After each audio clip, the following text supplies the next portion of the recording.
Welcome to ETV. నేను మీ నిర్మల. మరి గత కొంత వారం రోజులుగా కూడా మార్వాడి గో బ్యాక్ అనే నినాదంతో మరి తెలంగాణ శ్యామ్ ముందుకు రావడం జరిగింది. ఇప్పుడు మనతో పాటే మార్వాడీస్ ఉన్నారు. అసలు మరి వీళ్ళు ఏమంటున్నారు, తెలంగాణ నుంచి కాదు మరి ఇక్కడ నుంచి పంపించే ఉద్దేశము చేస్తున్నారు చాలామంది. తెలంగాణ శ్యామ్కి అటు సపోర్ట్ చేసే వాళ్ళు కొంతమంది అయితే, ఇటు మార్వాడీస్కి సపోర్ట్ చేసే వాళ్ళు కొంతమంది ఉన్నారు. కానీ మార్వాడీస్ ఏమంటున్నారు విందాం. ఎందుకంటే తెలంగాణ రాష్ట్రంలో కూడా మార్వాడి వ్యాపారాలు అనేటివి చాలా వరకు కూడా జరుగుతూనే ఉన్నాయి. కానీ మరి మార్వాడీస్ని ఇక్కడ నుంచి పంపించినంత మాత్రాన ప్రాబ్లం సాల్వ్ అవుతుందా, లేకపోతే ఏ విధంగా అనే విషయం తెలుసుకుందాము. నమస్తే సార్.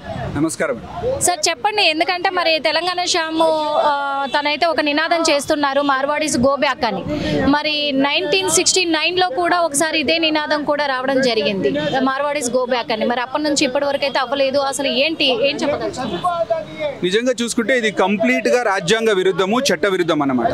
భారతదేశంలో ఏదైతే బాబాసాహెబ్ అంబేద్కర్ గారి నేతృత్వంలో ఎప్పుడైతే రాజ్యాంగం రాయడం జరిగిందో, అందులో భారతదేశంలో ఏ రాష్ట్రంలో ఉన్నటువంటి వ్యక్తి అయినా ఇంకొక రాష్ట్రంలో వెళ్ళి, ఎక్కడైనా భారతదేశంలో ఏ మూలలో అయినా వెళ్ళి వ్యాపారము, ఉద్యోగం అవన్నీ కూడా చేసుకునేటువంటి హక్కు ఉంది ఆర్టికల్ 19G ప్రకారంగా.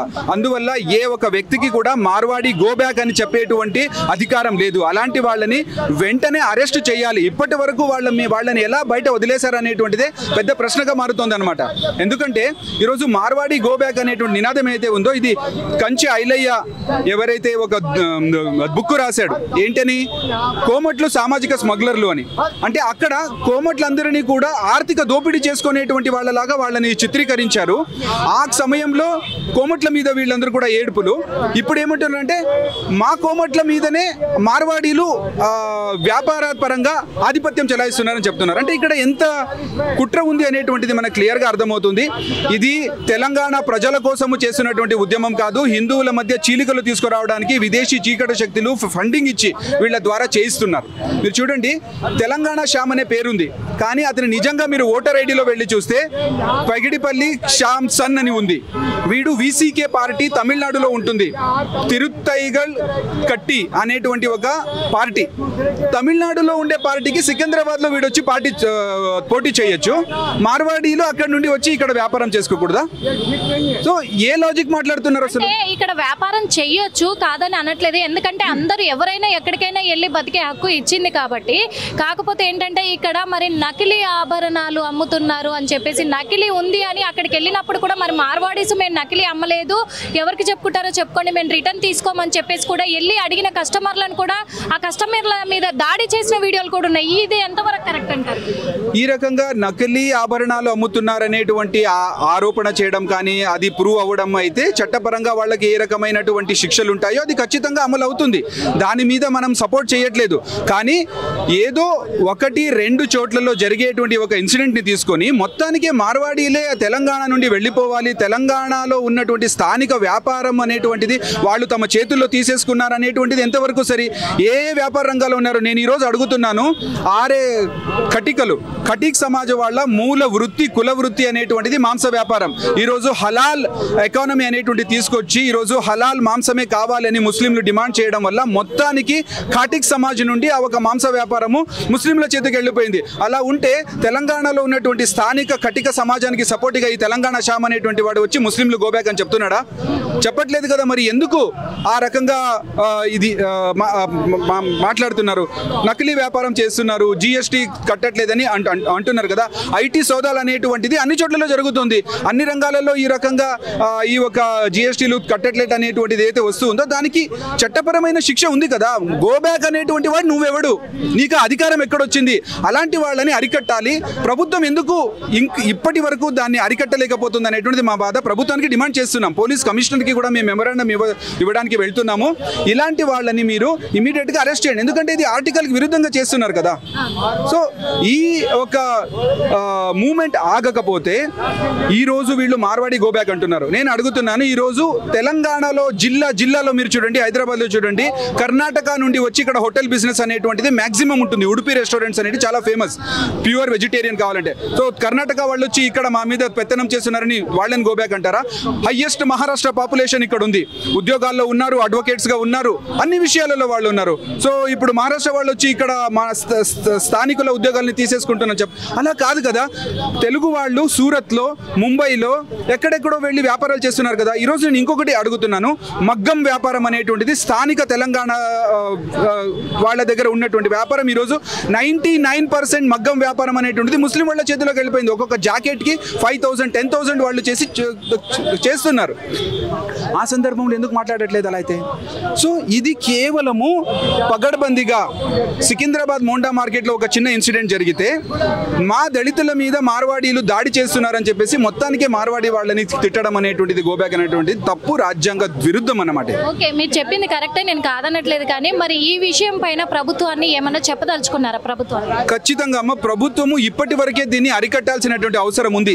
టీపీసీసీ ప్రెసిడెంట్ గౌడ్ గారు చెప్పారు ఏమని, ఇది మార్వాడీలకి మేము రక్షణగా ఉంటాము, ఇదంతా కూడా విద్వేషపూరితమైనటువంటి ప్రచారం అని చెప్పారు. కానీ కేవలం స్టేట్మెంట్ అంతేకాదు, ఖచ్చితంగా ఇలాంటి ప్రచారాన్ని ఆపాలి అని మేము చెప్తున్నాము. పోలీస్ కమిషనర్ వారికి కూడా మేము డిమాండ్ చేస్తున్నాం, ఇమీడియట్గా ఇలాంటి వాళ్ళని మీరు లోపల వేయండి, వాళ్ళకి శిక్ష ఇవ్వండి. ఎందుకంటే దాని మీద పాట వచ్చిన తర్వాత ఆయన అరెస్ట్ చేశారు. అరెస్ట్ చేసిన తర్వాత ఆయన బయట వచ్చి మీడియాతో ఏం మాట్లాడుతున్నాడంటే, ఖచ్చితంగా ఆగేదే లేదు, గుజరాత్కి రాజస్థాన్కి వెళ్ళిపోయేంత వరకు మేము ఉద్యమం కొనసాగిస్తాము, మా వాక్ స్వాతంత్రం అంటున్నాడు. వాక్ స్వాతంత్రం అంటే ఇంకొకరిని కించపరచడమా? సో పోలీస్ వ్యవస్థ నుండి, న్యాయ వ్యవస్థ నుండి, ప్రభుత్వం నుండి సరి అయినటువంటి స్పందన రావాల్సినటువంటి అవసరం ఉంది. రేపు నేను ఇదే ప్రతి ఒక్కరికి కూడా నేను ఈ ఒక మీడియా ముఖంగా చెప్తున్నాను, రేపు ఇదే మార్వాడి గోబ్యాక్ అని నినాదం చేసేటువంటి వాళ్ళు మార్వాడి దుకాణాల మీద దాడి కూడా చేయొచ్చు. అందువల్ల మార్వాడి సమాజానికి, అంటే హిందూ సమాజంలో భాగమైన మార్వాడి సమాజానికి, గుజరాతీ సమాజానికి, మహేశ్వరి సమాజానికి రక్షణ కల్పించాలి అని కూడా మేము ప్రభుత్వాన్ని కోరుకుంటున్నాం.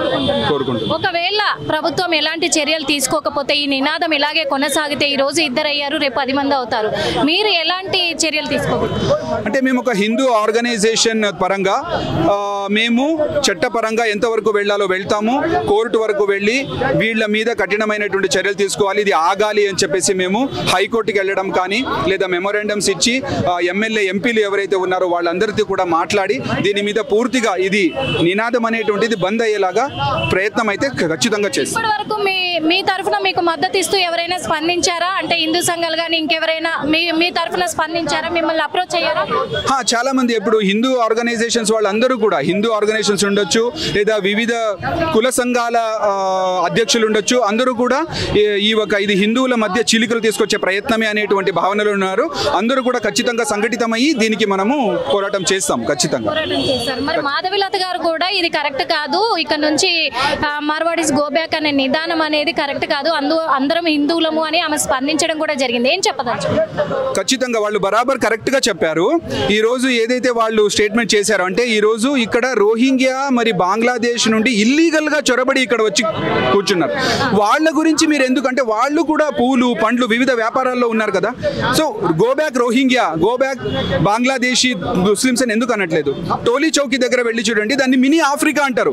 ఆఫ్రికా దేశాల నుండి వచ్చి ఇక్కడ వ్యాపారాలు చేసుకుంటున్నారు, విద్య కోసం వైద్య కోసం వచ్చారు. అలా ఎవరిని కూడా ఇక్కడ నుండి హైదరాబాద్, బెంగళూరు, ముంబై అనేటువంటిది మెట్రోపాలిటన్ సిటీస్, దేశవ్యాప్తంగా అన్ని చోట్ల నుండి వస్తారు, ఇక్కడ ఉంటారు. వాళ్ళు ఇక్కడ స్థిరపడిపోయినటువంటి వాళ్ళు ఉన్నారు. అంటే తాత ముత్తాతల నుండి మార్వాడీస్ ఇక్కడే ఉన్నారు కదా. ఎట్లా గోబ్యాక్ అని అంటున్నారు? మాధవిలత గారు ఏది చెప్పారో 100% రైట్, రాజా సింగ్ గారు చెప్పింది 100% రైట్, బండి సంజయ్ గారు కూడా చెప్పింది 100% రైట్. ఇది కుట్రపూరితంగా ఒక ఎజెండాగా చేస్తున్నటువంటి పని. అయితే చివరిగా ఒకటి అడుగుతున్నానండి మిమ్మల్ని, ఇక్కడ వాళ్ళిద్దరు చేసిన నినాదానికి బదులుగా ఇక్కడ ఉన్న మార్వాడీస్ అంతా కూడా ఈ తెలంగాణ ప్రజలు ఎవరైతే అక్కడ ఈ గుజరాత్లో, మహారాష్ట్రలో ఉన్నారో వాళ్ళపైన ఒత్తిడి తీసుకొచ్చేలాగా కుట్రలు పన్నుతున్నారు అంటున్నారు. ఇది నిజమే అంటారా? చాలా తప్పండి. ఇవన్నీ కూడా ఏమంటే పుట్టుకొస్తున్నాయి అన్నమాట. ఈ రకమైనటువంటి భావన లేదు. అలా ఉంటే ఖచ్చితంగా ఇప్పటిగా జరిగేది. మార్వాడి సమాజంలో ఇక్కడ తెలంగాణలోనే 35 to 40 IAS IPS ఆఫీసర్స్ ఉన్నారు. వాళ్ళు రాజకీయాలలో కూడా ఉన్నారు. అలా చెయ్యాలి అనుకుని ఉంటే ఎప్పుడో వాళ్ళు చేసేవాళ్ళు. కానీ ఆ రకమైనటువంటి విద్వేషపూరితమైనటువంటి భావన మార్వాడి సమాజంలో లేదు. ఇది వీడు క్రిస్టియన్ ముసుగులో ఒక యాంటీ హిందూ ఎజెండా తీసుకురావాలనే ఉద్దేశంతో చేస్తున్నాడు కాబట్టి ఇది జరుగుతోంది. మార్వాడి సమాజం ఇప్పటి వరకు ఆ రకంగా ఎప్పుడు కూడా తెలంగాణ సంస్కృతిని కానీ, తెలంగాణ పండుగలు కానీ, తెలంగాణలో ఉన్నటువంటి విషయాలని వాళ్ళు తమదిగా భావించి చేశారు కదా. ఎప్పుడు కూడా అలా చెయ్యరు వాళ్ళు. అది తప్పు ప్రచారం. థ్యాంక్ యూ సో మచ్ అండి. Thank you so much. Hit TV app, ఇందులో short news, live news, entertainment shows, movies, digital magazines తో పాటు మీ జిల్లా వార్తలను కూడా ఫ్రీగా చూడొచ్చు. ఇంకెందుకు ఆలస్యం, వెంటనే హిట్ టీవీ యాప్ ని డౌన్లోడ్ చేసుకుని ఫ్రీగా ఎంటర్టైన్మెంట్ పొందండి. Hit TV app. Hit TV app. please download Hit TV app. Hit TV యాప్ని ఫ్రీగా డౌన్లోడ్ చేసుకొని ఎంజాయ్ చేయండి. మీకు నచ్చిన ఎంటర్టైన్మెంట్ కోసం హిట్ టీవీ యాప్ ని ఫ్రీగా డౌన్లోడ్ చేసుకుని ఎంజాయ్ చేయండి. హిట్ టీవీ యాప్ ని డౌన్లోడ్ చేసుకుని ఆస్వాదించండి, ఆశీర్వదించండి. ఇంతమంది సెలబ్రిటీలు హిట్ టీవీ యాప్ ని డౌన్లోడ్ చేసుకోండి అని చెప్తున్నారంటే ఎంత మంచి యాప్ ఆలోచించండి. అమెరికా అమెరికా అమెరికా అమెరికాలో చదవాలనుకునే వాళ్ళకి విశ్వసనీయమైన పేరు మన శౌర్య కన్సల్టెన్సీ. UK లో 1 year masters, UK లో 1 year masters, 2 years work permit up to 5 years visa. Contact Shaurya Consultancy. Contact 89851 89851.